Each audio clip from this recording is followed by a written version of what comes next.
Hey Jabbers, welcome. This week we are speaking with Crystal Whitaker, talking about building an inclusive business. Crystal is a leadership development and DEIB consultant specializing in inclusive coaching and consulting, in addition to featuring as a diversity keynote speaker for brands and leaders that care deeply about diversity, equity, inclusion, and belonging. Crystal brings over 15 years of creative, relational, process driven experience across multiple industries.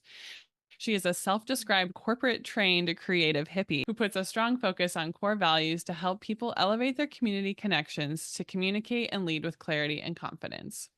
Crystal is an advocate for leaders and organizations that provide resources and support for healing, particularly in relation to trauma. When she's not working, Crystal enjoys spending time at the beach, connecting with people, and exploring new places. She is also the author of Brave Leadership is a Choice, an inclusive guide to creating belonging and available wherever books are sold. Her vision is to inspire leaders, educators, and disruptors to embody their values and their purpose to create environments that are brave, collaborative, and inclusive. Crystal, thanks for being here today. We're super excited to chat with you. Thanks so much for having me. I'm excited to chat with you all. It's been a while. I feel like, Crystal, you and I connected when I originally had a podcast of my own way back in COVID. So it's fun to reconnect. Yeah, same. And Gabby, we connected through Tuesdays Together when you were in the South Bay in LA.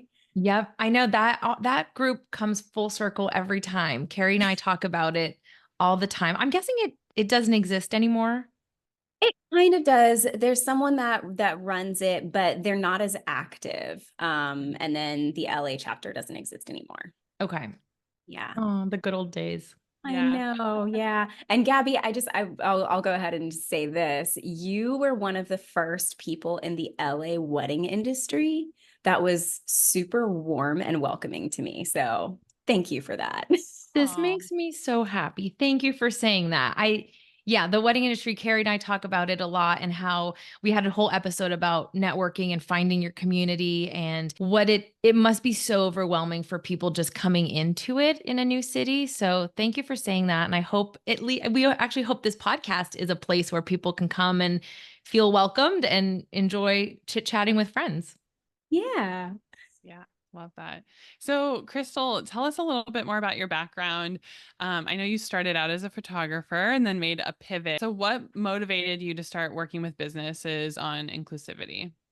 Yeah, well, so I will clarify. I do still do photography for my clients.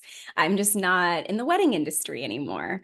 So it started because I had built this naturally inclusive wedding photography brand. And I was really vocal about the lack of representation that I was seeing in the mainstream wedding industry as far as publications were concerned. And I just kept getting on, digital soapboxes about it. And that drew more aligned community to me, where there were other folks who were like, hey, I really feel what you're saying. There needs to be more representation. And it was interesting because I was starting to feel not so much burnt out by the wedding industry, but I wanted to do more with my brand. I really wanted to work with impactful leaders and brands that had some sort of social impact component. So it was the summer, late summer, early fall of 2019 that I actually started to position myself for brand photography and working with brands in that capacity. And it was right around the same time that people started asking me, hey, you've built this really inclusive business. How did you do it? How can I make sure that I am welcoming to all people? And then 2020, COVID happened. The unfortunate murders of George Floyd, Breonna Taylor, Ahmaud Arbery, among many others. Then people were coming to me in droves asking me questions. And so I started working with folks in that aspect to help make sure that they were really practicing inclusion in a way that was not performative. So no black squares on the internet and, that kind of thing. Yeah. And I think that was a really confusing time. And in the sense that it had never been talked about right? Like no one knew how to talk about it. It also had not really been talked about it, especially in a business side of things, and using social media to share opinions and be vocal and support groups and people that are taking action and take our own action as possible. So yeah, I'm sure that was quite like a time that where it blew up for you, and just like in terms of information was coming your way and demand, and just you found that people needed your help. To a degree, yeah. So something that might surprise you all, people, perceive that my business blew up, and, I was like, having to turn people away. And that actually wasn't the case. There were a lot of people coming to me, a lot of people asking me questions, a lot of people inviting me to speak. In terms of people actually engaging and doing the deep work, it was a fraction of that. Mm. So there were a lot of folks that were like, oh, I want to do this, and only seeking the very simple instant gratification checkbox type actions, versus the folks that were like, nope, I'm here for the deep work, and I'm making the commitment. So those numbers are actually vastly different. Okay. Yeah. No, thanks for explaining that. And what would you say, what did you notice were the most common areas that they needed help with? The most common areas, understanding even the basics of language to understand the experiences of people with marginalized identities. So the way that I run my programming is we start with language, clarifying language. And so I have a glossary that I share with my clients. It's also in my book. And I cannot tell you the number of people who have said to me, I have never heard of half of these phrases or half of these words. And it's not even just people that are learning how to be inclusive. There are also people, Black and brown people, LGBTQ plus people who have seen it and they're like, oh, I've experienced this, but I had no idea there was a name for it. So that was probably the number one thing. And it still occurs where people are like, wow, I've never heard of this. So bringing language to the forefront, it has been really important, because how can you go any further if you don't understand what it is that you're addressing? Oh yeah. And overall just brings clarity. I think anytime that there is just confusing information or confusing words or fake news, as it is these days, nobody knows what in the world, how to address it. It's overwhelming. They take zero action. So bringing clarity by starting with a glossary, that's absolutely brilliant. On a business side, so company wise, what are some of the biggest challenges that you've seen companies face when they're trying to implement more of these inclusive practices? Like, how do you guide them through some of these obstacles? So most of the businesses that I work with are small business owners. So in terms of working with larger organizations, I only go into those spaces usually if I'm doing some sort of a training.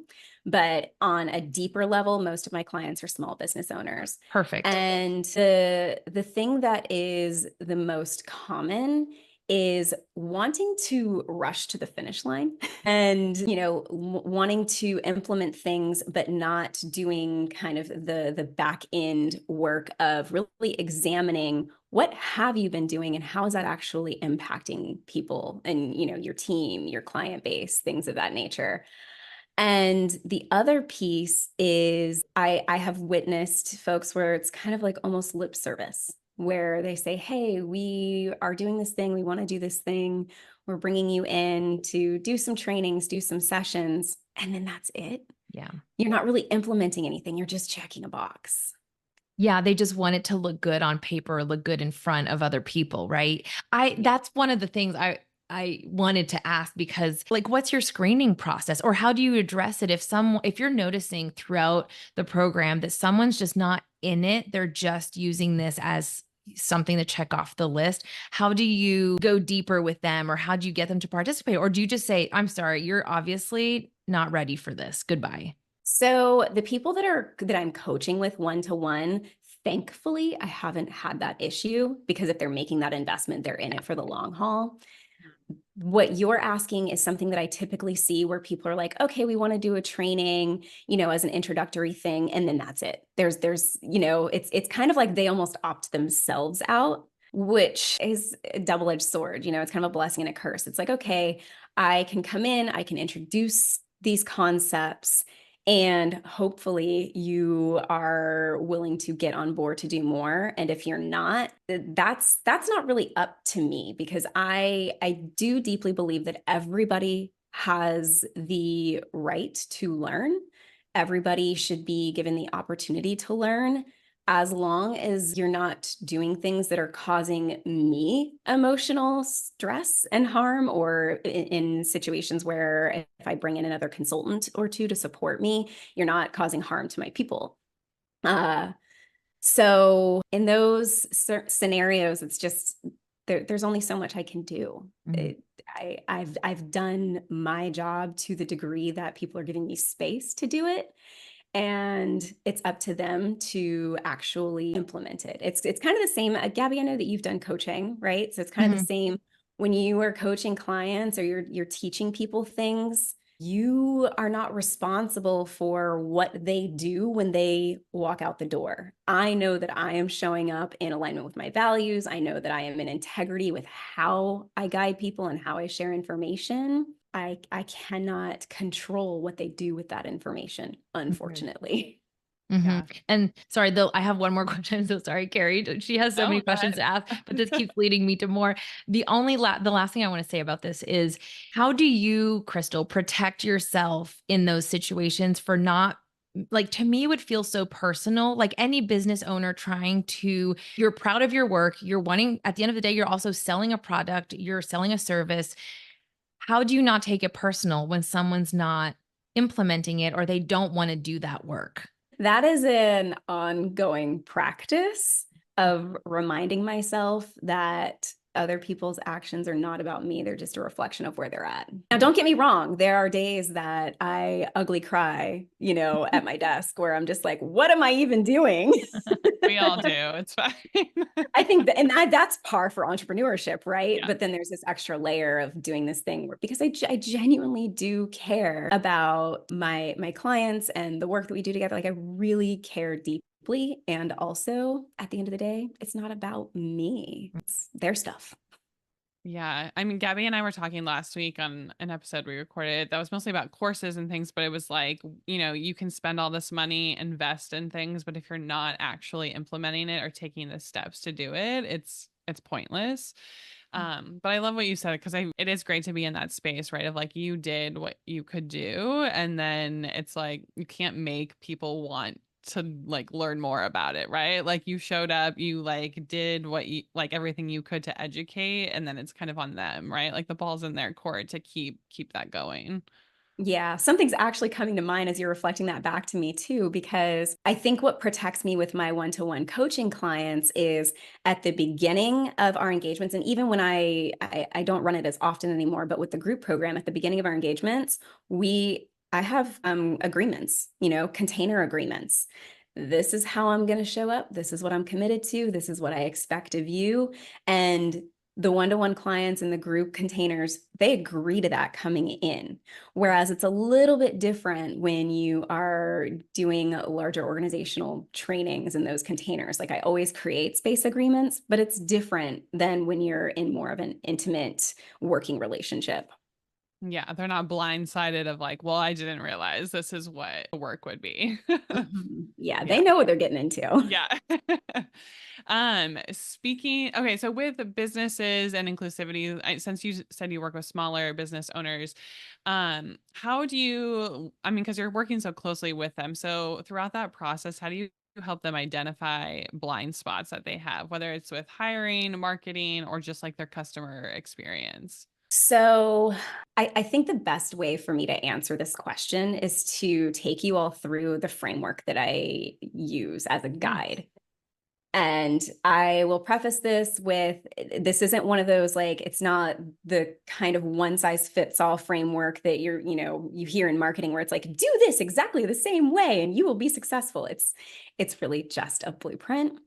So the first step it's a 6-step process. So the first step is what I had mentioned earlier about clarifying language. We start with clarify. Let's make sure that we are on the same page in terms of key terms, definitions, and understanding of people's experiences in the world. And then the second step is connect. And that's where we spend time understanding how you view and value connection in your business. And it starts with you. So, what kind of self-connection practices are helpful to you? Because oftentimes we spend so much time doing things out in the world and not being with ourselves enough to really tune in and notice what's coming up, how we're feeling, how we react or respond to things.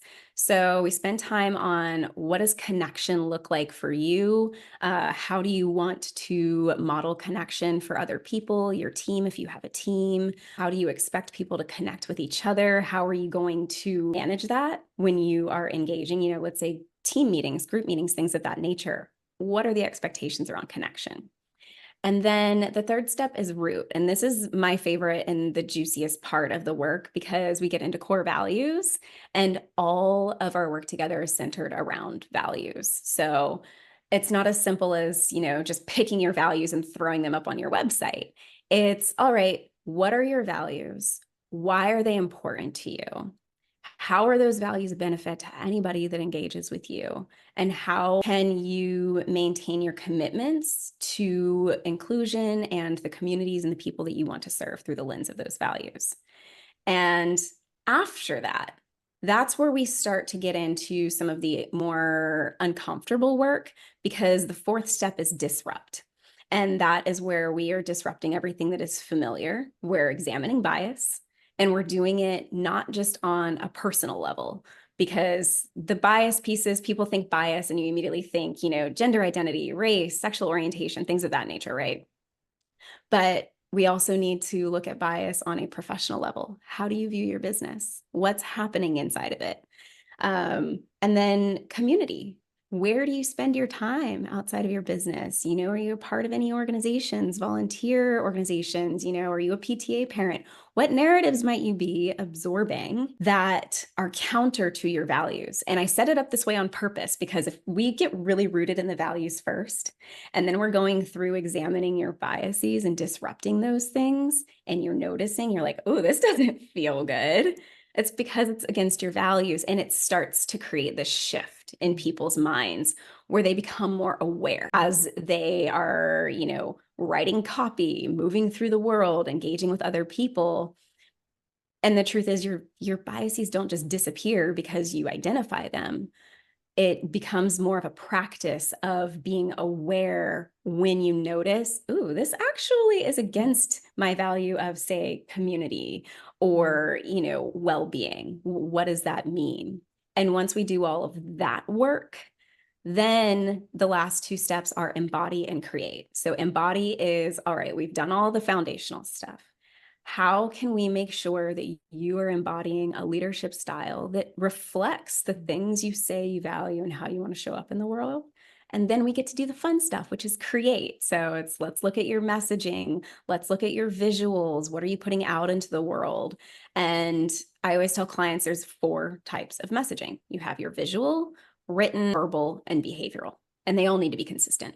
And how, you just kind of going through that blueprint is like bringing up stuff within me where I'm like, just even my own thought processes of like my business or, how you think about it. But and I'm sure it's different for every client, right? Because I'm sure it takes time to like really recognize those things within yourself and your business. But what does sort of the time frame of that look like and how you're moving through that with clients? When I first started doing this, I tried to do it in 8 weeks. It can be done on a high level, but my one-to-one coaching containers are now 6 months. Yeah. I, for a while, was offering it 3 months with weekly calls. And what I found was that it was because it's so much information, and I'm not going to sugarcoat the fact that it is work. But the 6-month containers work really well for folks because they get more space and time. And we get more time together because I'm holding that space. I am a sounding board. I, am drawing things out of them. And even as they move through the process, they are noticing things within themselves. They start asking for more, which is always really interesting and fun to see because they recognize that it's not just about building an inclusive business. It really is about how are you being as a human. I offboarded a client this summer who was so delightful. She was sharing with me how not only did it help her with her business, but people that were close to her, her friends, her family noticed a huge difference in just how she was showing up and, the way that she was leading with more curiosity. So it's not even just about the business, it's about you as a human, because I incorporate a lot of healing modalities in the way that I approach my work. I'm very collaborative. I take more of a holistic approach. I'm not going to sit there and like bark at you and berate you. It's very much a co-created experience. So it is different for every person, and every person has their own transformational experience. Yeah. What a beautiful thing. Because I feel like so often for entrepreneurs, we're just like, go, go, go, right? Even if there are issues with your business or you're wanting to grow it, sometimes it's like, okay, whatever. Like, I just got to keep going forward. And I feel like it's such a great process to like stop and actually reflect and do that work. And like, you come out so much stronger on the other end, even if it does take a long time. Cause I even like listening to you talk about that, I'm thinking about like things that are hard for me to admit in my business, because even if you've been doing something for years and it's been working, sometimes it stops working and it's like hard to figure out how to pivot that and like recognize those things within yourself. Yeah. Yeah. I've even had clients where they're like, oh my gosh, I'm so overwhelmed this week. And, things are on fire everywhere. And I'm like, okay, because I always want to check in at the beginning. How are you feeling? Like, what's going on? So I know where I'm meeting you. And I'll ask, like, do you feel like you can be here for this? Can you show up? And I've had a few different clients where they're like, no, this is the one thing that I was looking forward to. I love that. Well, like you said, it's a healing journey too. I think you're probably a little bit of therapy in this, like a little bit of business therapy where if there is such a block in inclusivity or there is something so deep, it is probably so deeply rooted from family trauma, from social trauma, from like you weren't just born and had those thoughts, or I just think I'm like, gosh, you must of course, it's not just you write down a few things on a piece of paper and voila, your training's done and listen to a couple videos. Like it's got to be so deep. And exactly what Kari said, as you were talking, first of all, your voice is so soothing, Crystal. I think It we is. need to have you do all our intros and outros. But also I was like, I getting goosebumps because like, oh my God, yeah, it goes so deeper than just putting core value words on in a mission statement, like where am I showing up in the community? Like what clients am I attracting? And something I was going to ask you is how do you, I actually just had this happen in my DMs. A photographer reached out to me and said, I'll try to keep this as neutral as possible, but she said, I saw one of our past clients is supporting a presidential candidate that we are opposed to. And I was like, we suspected they were. And I try to think I want to be open to anybody because I know people of both sides, not to get into politics, but both sides that are good people and get along great. But then there's also this very internal core value of mine that doesn't align on some of those things. And so that's something in choosing our clients is basically what I want to ask is how do you carry this work over into a client side of things where you're attracting people that are aligned with your values without saying, yes, if you have these values, no, don't inquire if you have these values. I mean, to be quite frank, people that are coming to work with me, like it's not really an issue. Right. Like I think that my messaging is so clear and so strong that people it's very attract and repel. Yeah. That's true. That's kind of the simplified answer that I can give to that. Yeah, make it very obvious and you're in all the messaging. Yeah, I mean, you land on my website, my homepage. It's the tagline is like supporting diversity is not the same as practicing inclusion, and people are either intrigued by that or they're like, WTF, like. Yes. Okay, well, I'm glad you brought this up because that was one of my questions for you. I wanted to just know more a little bit about the tagline because I literally wrote in my question, I said, your tagline on the website like it stopped me in my tracks and I had to reread it a few times. I'm like, okay, supporting diversity is not the same as practicing inclusion. Tell us a little bit more about this and how are people mixing it up?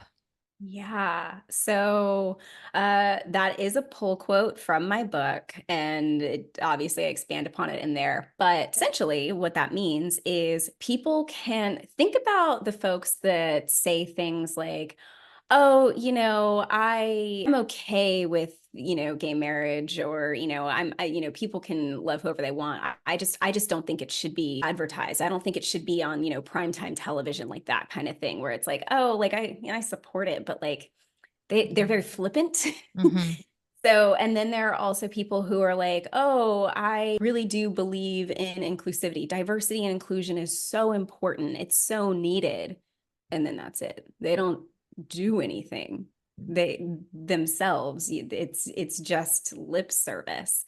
Practicing inclusion and genuinely being inclusive and making sure that people feel that sense of welcome and able to find a sense of belonging, that's a continuous thing. One of my clients put it perfectly. She had this little aha moment. She was like, oh, I get it. Inclusion is a verb. It's never a destination. It's never over. It's something that you're constantly doing.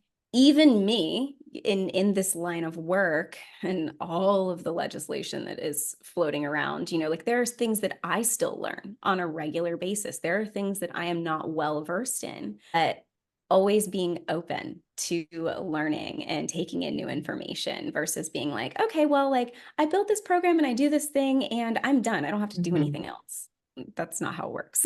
Yeah. Uh, Sorry, because Gabby. I ended up skipping. Sorry. Hold on, let me No, it's mark. okay. I ended up skipping a thing. So you go next, Kari. So, yeah, with inclusion being, that verb, I guess going kind of back to businesses on inclusivity, like how do you, I guess, what sort of examples can you share that you've helped businesses implement to increase their inclusivity efforts? Because it's, for them, I guess it's like not, again, not just the lip service, right? It's like actually taking those steps to make sure that their business is doing that. Or if they're, a smaller business, that they themselves as the owner is doing that. Yeah, so I will share a complete overview of what can be done. So I'll do custom consulting engagements where we do all the things. We're looking at their messaging, we're looking at the visuals, the back end, processes and all of that. So in those engagements, it looks like first looking at what is public. What information is visible on their website, what is on the social media, and asking them the questions that I would ask my coaching clients. What are the values? How does this align with your systems, your processes? Looking at their internal communications, making sure that all of those things are clear, connected, and streamlined and reflective of what is externally facing, and also having conversations with leadership, right? How are you creating space for people on your team to feel safe enough to be able to use their voice if they bring something up? There's a client that I have worked with on and off it's been about 3 years now. They bring me in for different things. And we did a whole custom engagement initially where they were doing this entire website overhaul, and they realized all the things that I could do. And they were like, oh, okay, come in, look at the website. We're reviewing all of their messaging, all of their visuals, helping them with their SOPs to make sure that it actually reflects the values that they were putting out in the way that they want their clients to experience their engagements.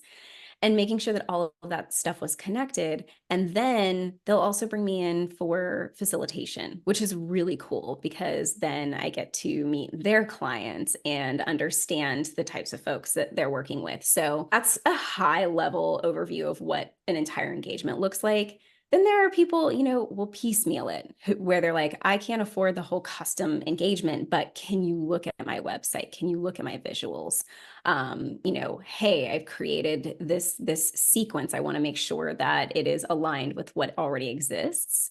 So just making sure that they have an entire ethos as an organization that is reflective of the way that they say they want people to feel. Well, it's that whole attract and repel, like you were saying, you're not just, going through the internal values and message and, core values and all that kind of stuff. You're now helping them implement, because I think something that Kari and I talk a lot about is we could get to a point of information overload. And sometimes it's really hard for small businesses and entrepreneurs to implement. And if they're just buying course after course after course, but not implementing anything, there's no point in taking these courses.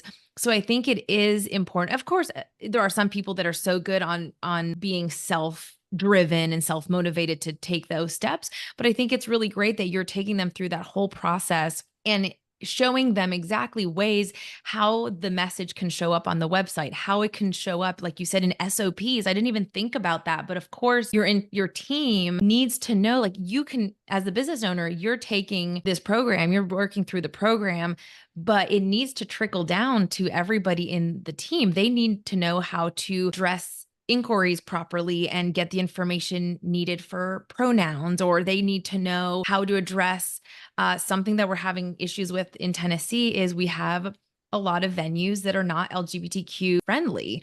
And I get stopped in my tracks and I'm like, oh my God, we're living in medieval times, it seems, And so how do you reply to a venue like that? Not just blankly like, thanks, goodbye, but how do you stand up?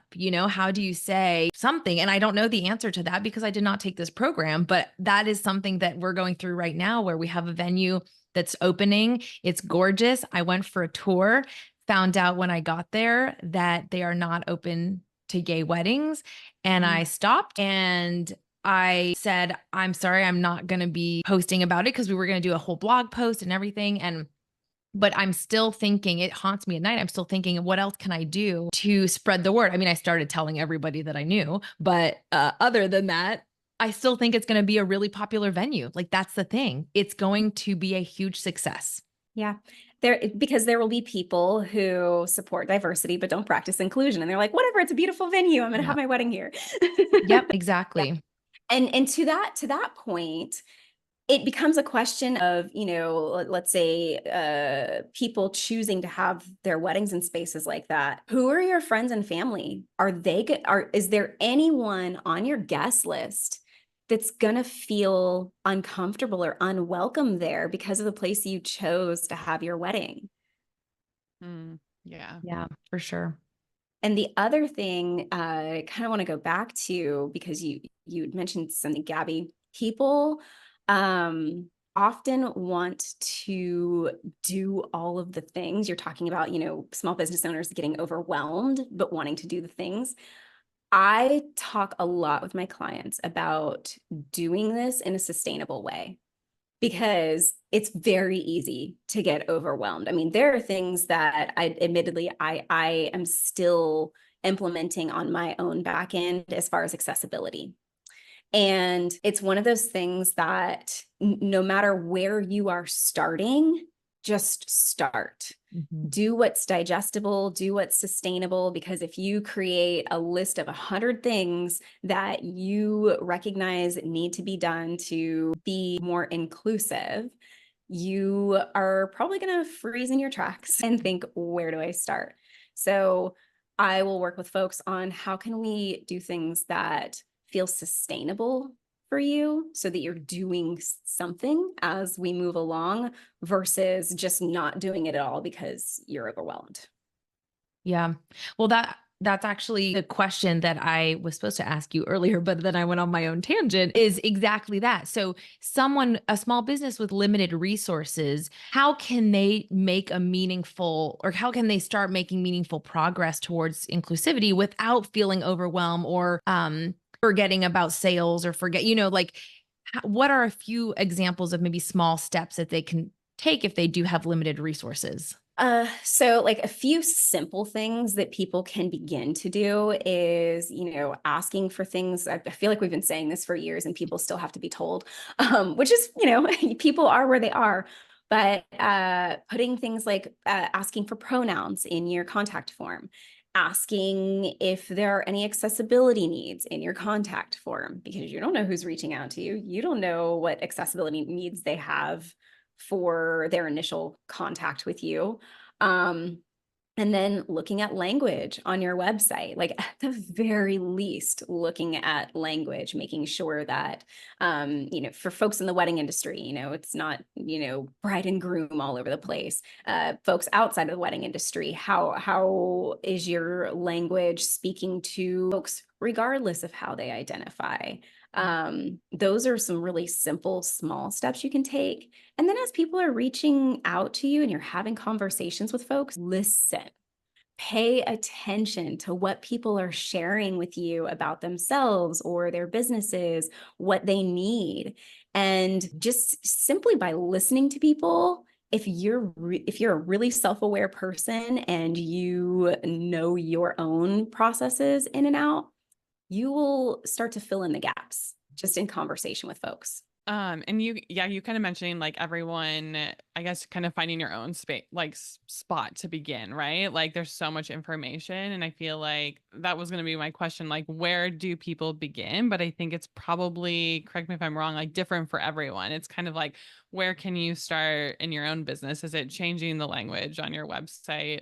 Or even for me, sometimes I realize like old things that I didn't have updated. I like get embarrassed sometimes because I'm like, oh, I still have like bride and groom, and I never want any of my clients to feel, hurt by that. And so sometimes it's like going through it with like a fine tooth comb, right? And being like, have I really spent the time to make sure everything is inclusive?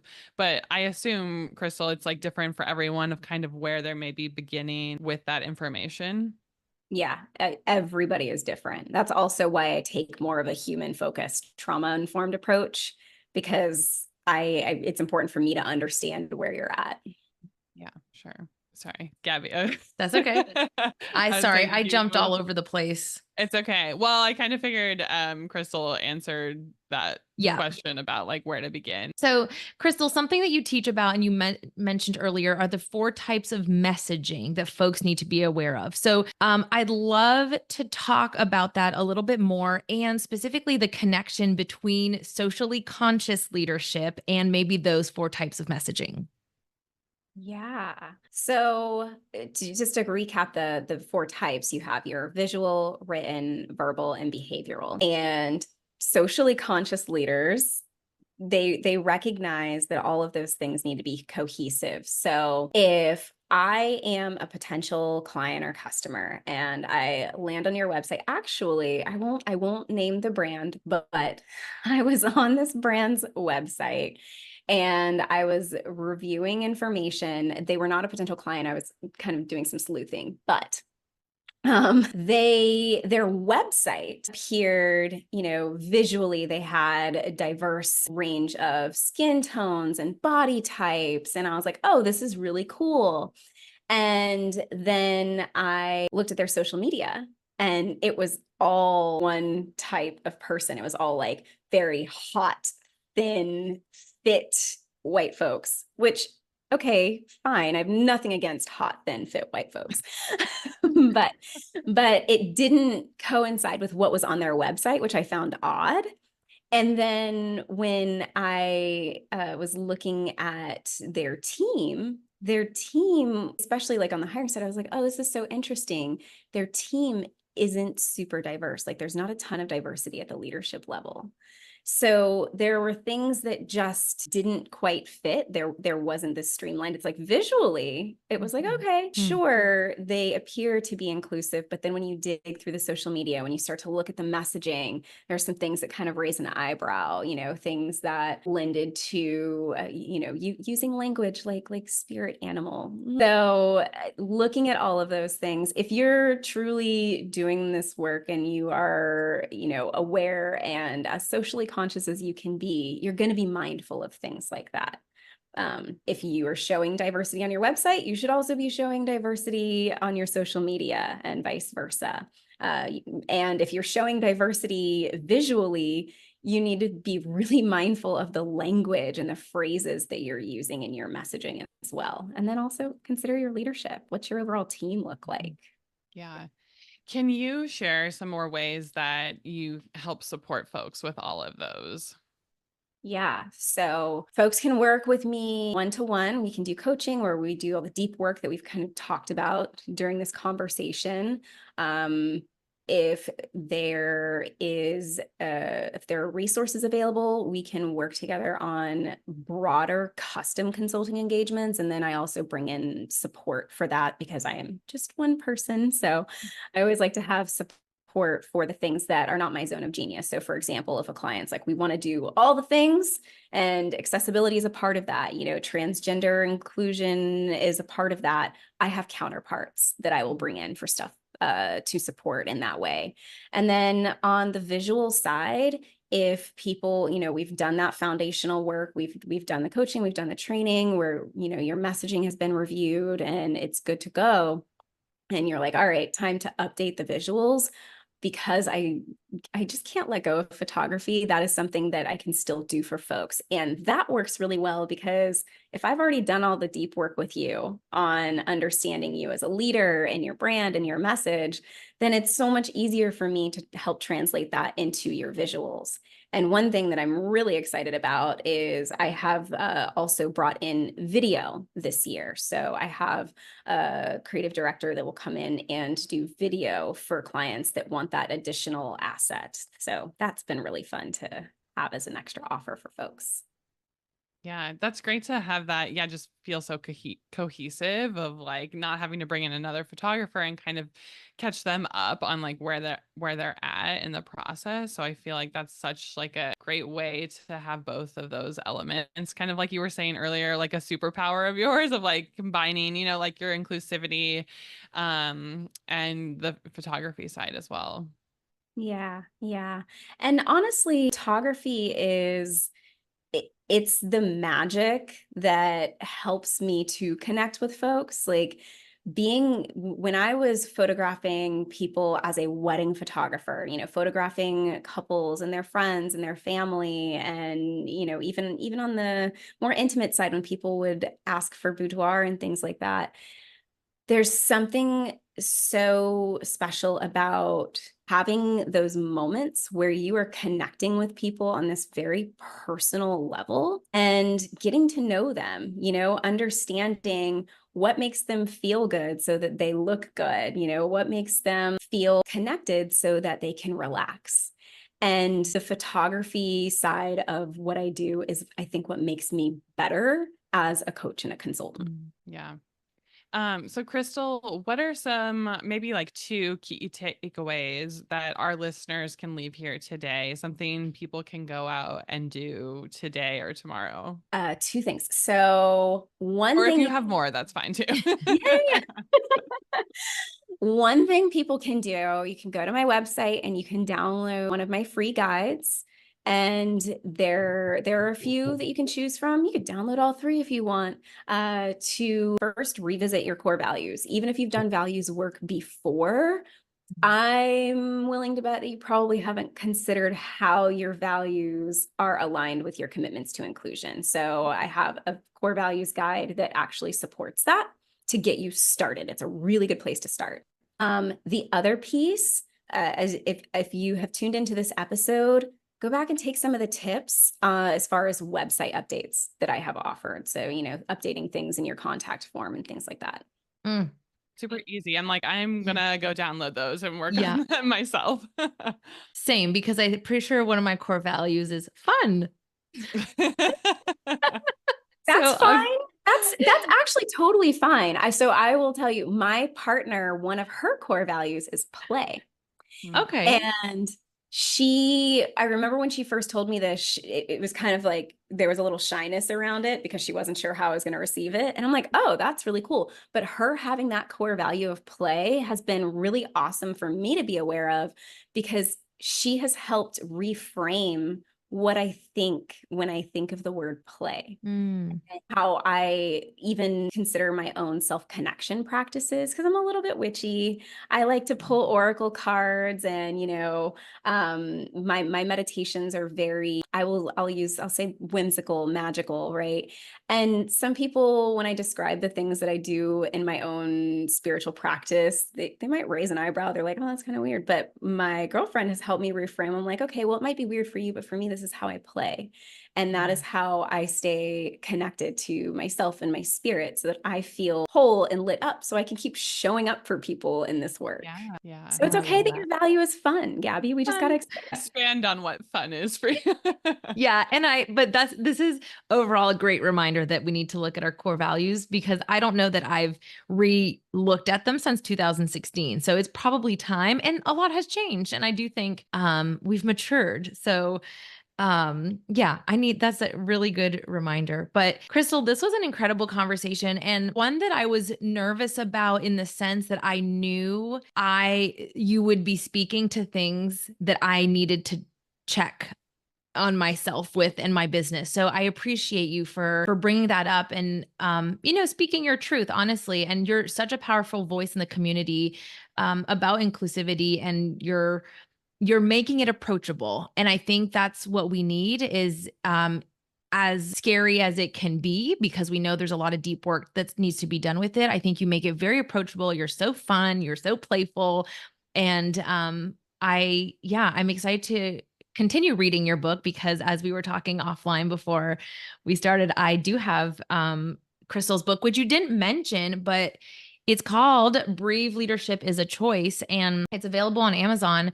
Um, I think it's a really great, we're talking about maybe easy ways, a few steps to get started, that are low cost. This is something that's really approachable and a really great place to start. So I'm excited to finish that this month. And you mentioned how we can work with you, but maybe tell us one more time kind of where we can find you. We will definitely link all of this, especially your free guides. We'll link that in the show notes. But where can everyone find you and follow you? Yeah, I don't want to overwhelm with links. So I will just say, go to my website, crystallily.co, and that's crystallily.co. And you can find my, social links there. There's a link to buy a copy of my book, downloads. You can find all of the resources available. I've got tons of blog posts. And if you're really, really invested in, doing this work, I do have, I'm starting to book for Q1. So one-to-one coaching and photography. Amazing. Amazing. Perfect. Is Thanks there for anything being, you Yeah, I was gonna say, is there anything you'd like to say about your book? My book was a labor of love. Yeah. It as was a they labor of say. love. I mean, I admire anyone who writes a book. Yeah, So I feel like if you want to talk about it, go for a it. blog Thank post is hard to you. write. Yeah. So yeah, with the book, it was something that it took me about a year, maybe a little over a year and a half to write, because I had to stop a few times. Just because it's one of those things. One of the things that people don't know, that I don't talk a lot about, is I frame everything as a lesson, but the book, there's so much in it that has come from my own personal experience, whether it's something that has happened to me or things that I have witnessed and I've had to reframe as a lesson. So even in writing the book, I was kind of like revisiting my own trauma in a lot of ways, but I wrote it in a way that it is actionable, digestible, and really accessible for folks. Perfect. Well, I'm gonna go get a copy myself, because I'm like Gabby. I also read like 10 different books at a time. So I'm like in between all these different books. But Yeah. Well, I will also say for folks for folks who aren't big on physical books, I did the labor of recording an audiobook, y'all. Oh, and that's we love your amazing. voice. So With Yes. my only voice. Had I known. Oh my goodness. That's a great idea. Yeah, way to go on that. I think that's a whole other step that is probably makes it inclusive, right? Because some people that are visually impaired and can't read the book can listen. So you're really talking the talk and walking the walk, Crystal. Yeah, it was kind of one of those things where I was like, if I'm going to write a book about inclusive leadership, I've got to do all the things. So I Yeah. sat in my closet and recorded for 3 Oh days. my God. Oh my God. Way to go. You did best it. things. No, that's amazing. Thank you so much for being here, Crystal. It's so good to see you after a few years of haven't gotten together. Now I've moved out of LA, but Crystal and the three of us actually known each other for quite some time. So good to reconnect. Yeah, Yeah, thank you thanks for both for being here. having me. I appreciate you. Thanks for being here. Thanks, Jabbers.